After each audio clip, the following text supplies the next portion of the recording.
The whole thing is sad. What you have been through, your experience, this still continues. And for a lot of you, you know what I'm talking about. But I'm going to explore this in the video.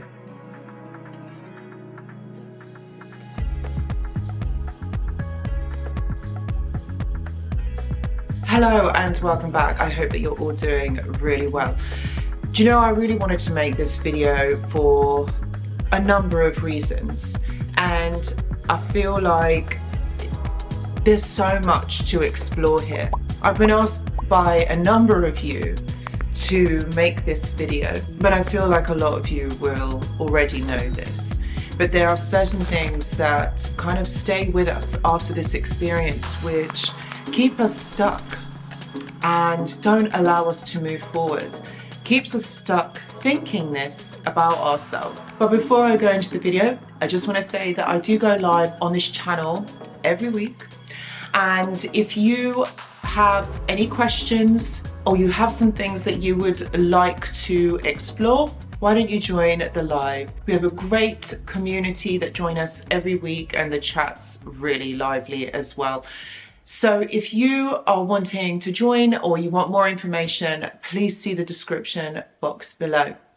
Okay, so what is the saddest truth about being with a narcissist? I feel like the first thing that really affects us is our ability to trust, our ability to trust ourselves and also other people. And this comes from being gaslighted, being led to believe an ulterior reality. This is really serious psychological abuse when somebody makes you believe a different reality to what you already do.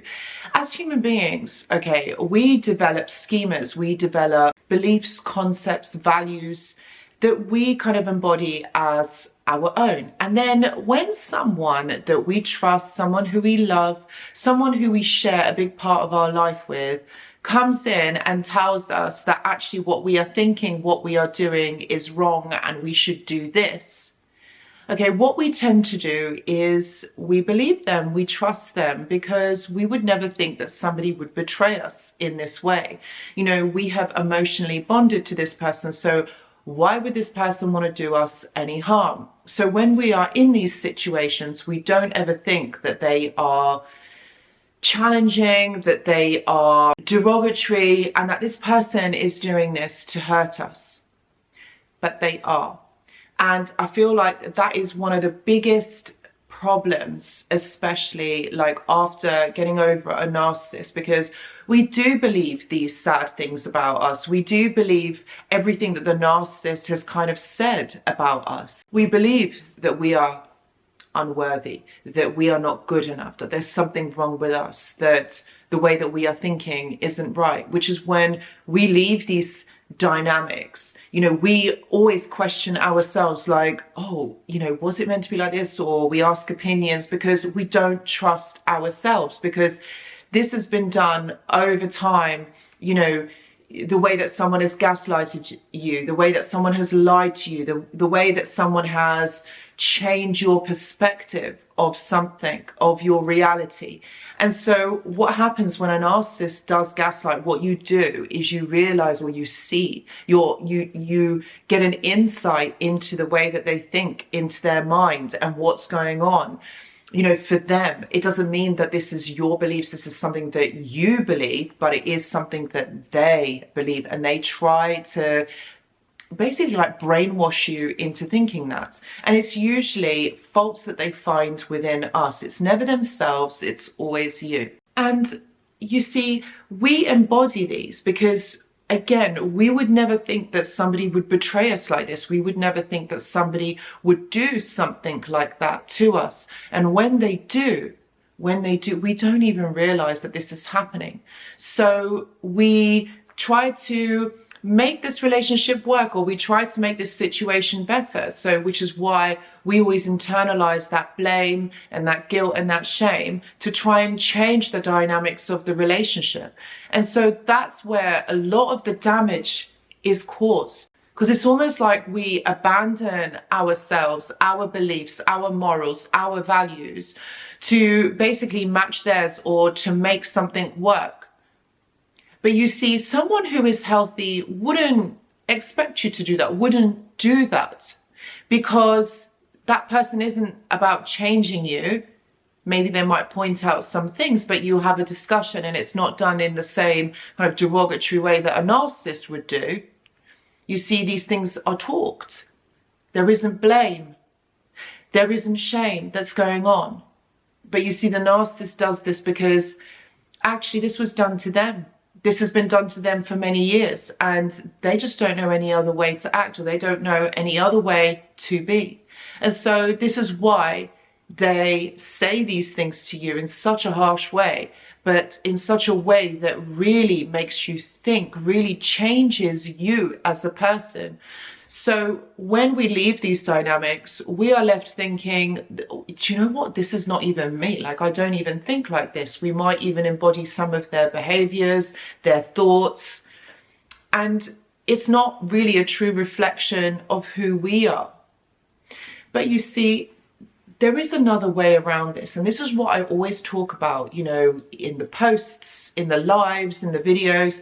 This is about really coming back home to yourself, feeling connected to you. Because once you connect to who you are, you learn to know yourself again. You learn to be friends with yourself again. And in that connection, you learn to trust yourself too. Your thoughts, your decisions, all of this is impacted. You see, and so that's why connecting back to yourself is one of the most valuable and the most important things that you can do for you after this experience that you have been through. The reason why the narcissist gaslights you, because they want you to conform. They want you to think the same way they do, because if you then become an easier target to control, because you're thinking the same way that they do. You don't ask questions, and it's like you do what they say. That's why they do it. The other thing is that makes it really difficult to move past the narcissist is knowing who they were or who they are.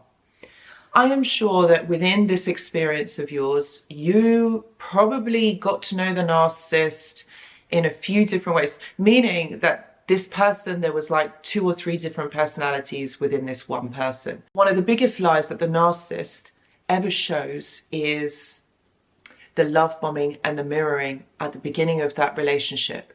They mold themselves into something that you would want them to be, or something that they feel you want them to be, or something that you would want.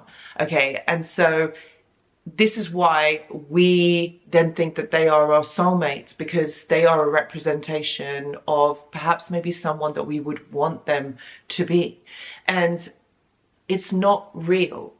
But at the time when this is happening, we don't realize, which is why we fall for them, which is why we trust them, which is why we fall in love with them, which is why we spend so much of our energy, our compassion, and our patience on this person, because we see this representation, this illusion of what the narcissist represents. And we don't see that it's an illusion. We don't see that it's fake at the beginning. It's only over time do we realize that actually this person isn't who they say they are. But first impressions count. You see, when someone shows you who they are for the first time, that's the impression that we make of that person. So when their personality changes and when they become difficult, challenging, and really awful towards us, we think, okay, maybe they're just going through something a little bit difficult. We make excuses because we got to know them in that way. So we always think that they are going to be like that. So then it's very difficult when they change and we see who they really are. It's very difficult for the mind to comprehend that this person is like this and not like this.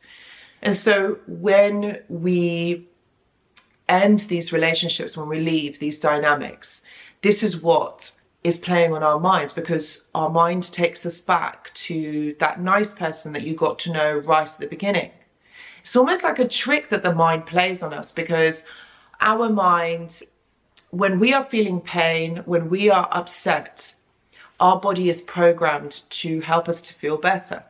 And so because of this emotional pain that is happening, it becomes very difficult and very challenging for us to cope.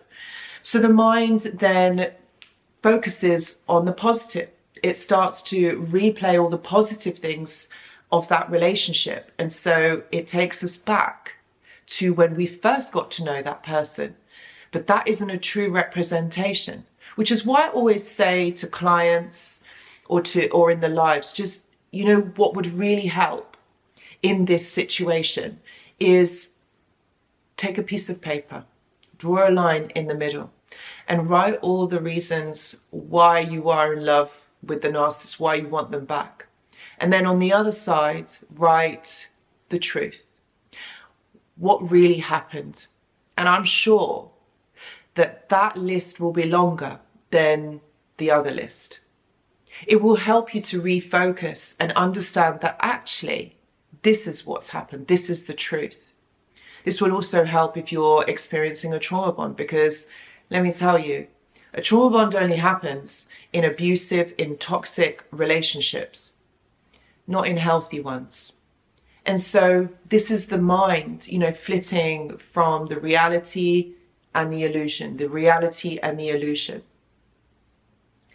It is really harmful for us to experience this. And this is where the cognitive fog comes from. This is where, you know, we lose ourselves in trying to understand this dynamic, when actually we never really will, because none of it makes sense. It is all so confusing. So really what I wanted to say today in this video is that we lose ourselves. That is the saddest reality. We lose who we are because we spend so much time trying to understand this dynamic, trying to understand just what the hell had gone on. But I'm here to tell you that actually, when you connect back to yourself, when you spend time away from thinking about this person, the closure is that they are a narcissist, they are toxic. Someone who really loved you and wanted to be with you and was for you, you know, wanting to make this relationship work. Okay, it would work. You wouldn't be in this situation. You wouldn't be in this position. This person was always going to do that to you. They're always going to do it to everybody that they are with, because they will never have a healthy, happy relationship. They're not going to change suddenly, just like that. That doesn't happen. So what you have to remember is that this person is toxic, and this was always going to happen. So you need to spend more time thinking about you and your healing and what it is that you want, because this is your life and this is up to you. This is your choice. They're not going to change. The situation isn't going to change. But in order for you to get understanding and perspective, is about connecting back to yourself, because it's only you that you've got. So I really hope this video helps.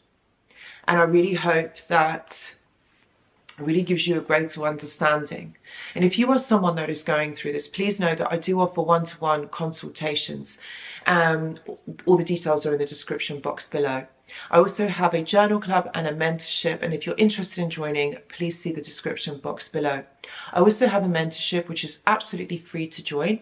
There's a community of like-minded individuals, very supportive.